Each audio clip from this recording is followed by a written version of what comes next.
Bonjour et bienvenue sur cette chaîne où je vous propose des conseils éducatifs pour un quotidien plus serein. Je suis Lisa, je suis éducatrice de jeunes enfants et aujourd'hui je vous propose d'aborder la partie psychologique de l'acquisition de la propreté. Nous avons vu dans une première vidéo tout ce qui se passe au niveau physiologique, c'est-à-dire toutes les connexions qui doivent se créer entre ses sensations, son cerveau et ses muscles afin de pouvoir se retenir et relâcher volontairement. On va voir maintenant quels peuvent être les petits blocages d'ordre psychologique que l'enfant peut traverser à ce moment-là. Le tout premier, le plus fréquent, c'est souvent que vers 2 ans et demi, 3 ans, donc l'âge où l'enfant commence à vouloir aller sur le pot, il n'a pas du tout une conscience globale de son corps. Par conséquent, le pipi et le caca sont souvent considérés par l'enfant comme des parties de lui-même qu'il choisit de conserver ou de jeter.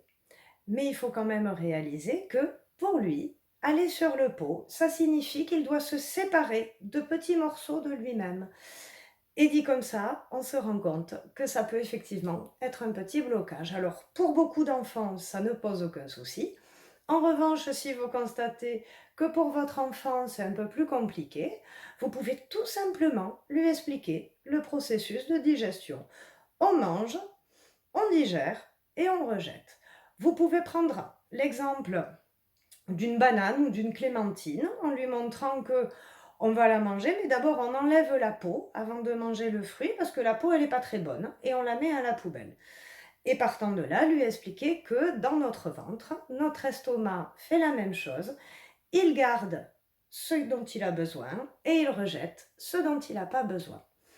À cet âge où c'est parfois un peu compliqué d'aborder des notions abstraites comme le mot digestion, on peut s'appuyer sur des dessins sans être de grands dessinateurs. Moi, je les fais sur ordinateur pour lui expliquer de façon concrète et palpable tout ce petit processus. À cet âge-là, les dessins, ça marche super bien. Voilà pour cette partie perte d'un morceau de lui-même.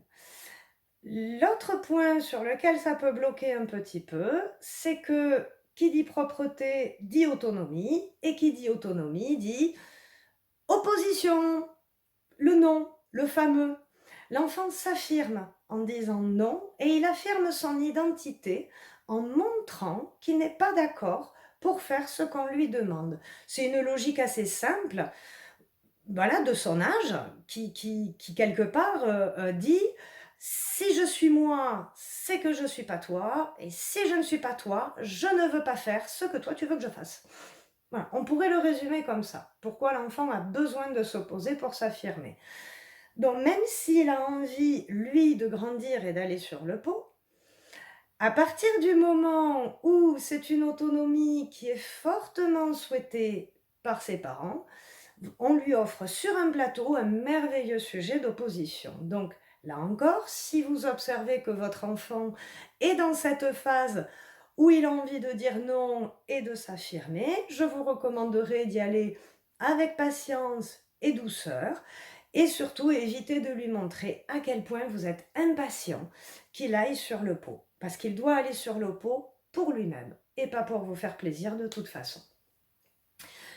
L'autre petit truc qui peut bloquer un petit peu, c'est qu'il y a un paradoxe affectif pour certains enfants qui ont un besoin de sécurité affective particulier et qui sont très attachés au moment du change.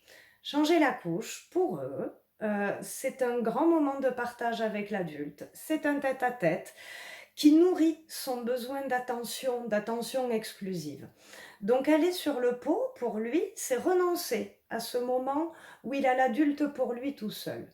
Donc, le sachant, c'est intéressant de compenser un petit peu et de lui montrer que même en allant sur le pot, il reçoit et il recevra toujours tous les soins dont il a besoin. Donc ça, c'était pour la partie les petits blocages. Je vais vous parler maintenant des petites erreurs qu'il vaut mieux éviter. Et la toute première, c'est le chantage.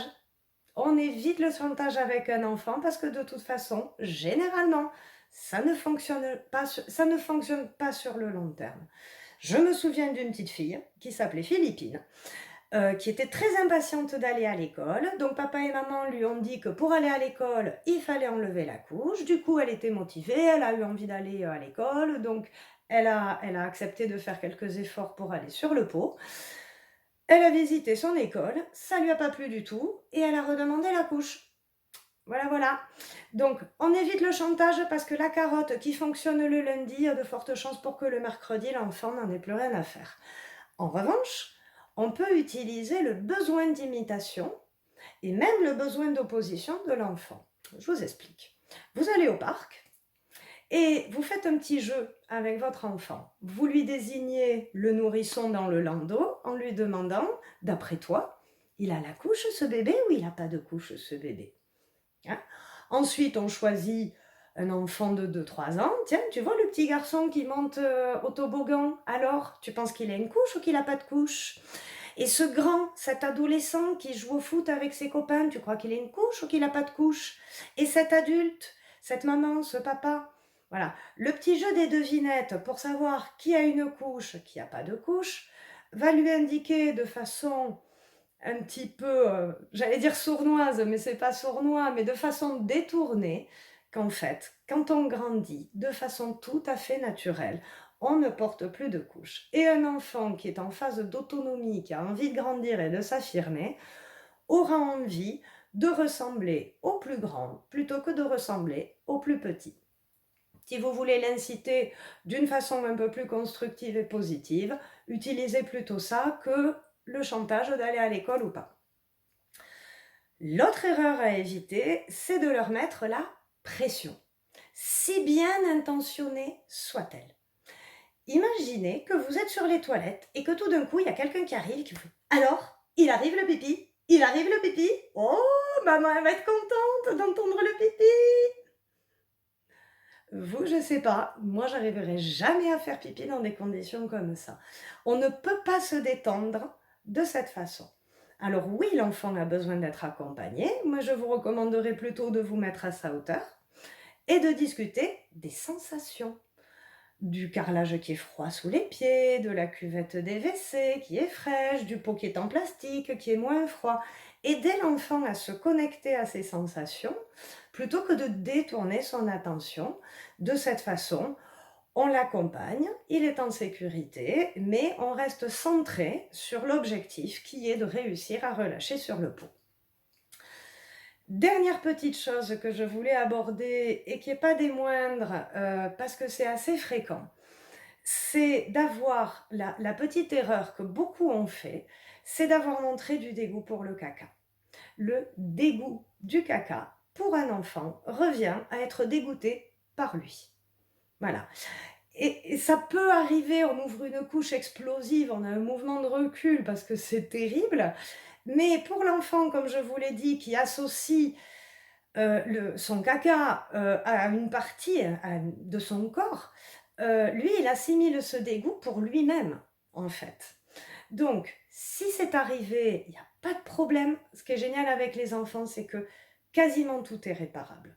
Donc, si vous avez fait cette petite erreur ou si vous avez eu cette habitude de langage de dire touche pas à ci, c'est caca, mange pas ça, c'est caca, assimiler le caca à quelque chose de sale, ça peut être bloquant pour un enfant. Si vous l'avez fait, tout simplement, désacraliser la crotte. On en parle, on en rigole, on n'en fait plus un tabou et tout va bien. Voilà, on peut regarder les crottes des chats, on peut regarder les crottes des chiens, on peut constater que les escargots aussi font caca. Bref, on universalise, on enlève le tabou, on en parle, on en rigole. Il y a pas mal de petits livres qui sont très bien faits à ce sujet.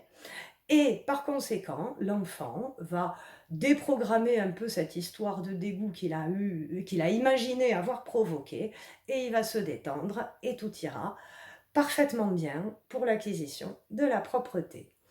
Cependant, malgré tout ce que je vous ai dit, sachez que c'est un apprentissage parfaitement naturel. Ce n'est pas simple, il ne suffit pas d'enlever la couche pour aller sur le pot, de la même façon qu'il ne suffit pas de mettre des chaussures pour apprendre à marcher, mais tous les enfants finissent par enlever la couche, un jour ou l'autre. Voilà, j'espère que cette vidéo vous a intéressé. J'espère, si c'est le cas, qu'elle vous aidera à accompagner votre enfant dans ce grand moment de transition. Et si cette vidéo vous a plu, je vous invite à liker, à partager et à vous abonner à cette chaîne. À bientôt!